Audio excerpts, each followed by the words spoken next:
One has the impression what Andre says, that the EU is a highly protected market.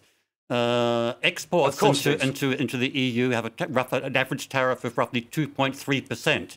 These tariffs are very low. Too high. The EU has negotiated trade agreements with other countries around the world, roughly 70 at the present time.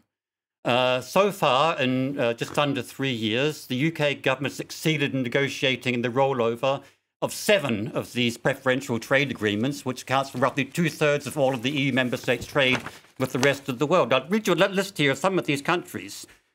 Switzerland, quite important, maybe quite small. The Faroe Islands, the Seychelles, Mauritius, Madagascar, Chile, and Zimbabwe.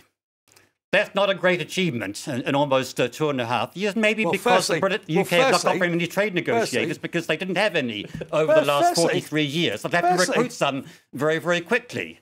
And I'm worrying about this kind of global, global Britain sort of agenda of the pro-Brexit camp, because if one looks at basically at other countries,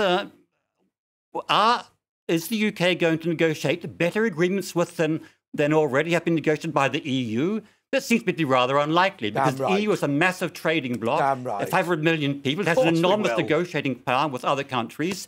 When the UK negotiates with these countries, with 65 million people in a much smaller market, they're not going to be in quite the same favourable bargaining situation as the EU currently is. So the global Britain agenda seems to me to be fairly empty at the end of the day.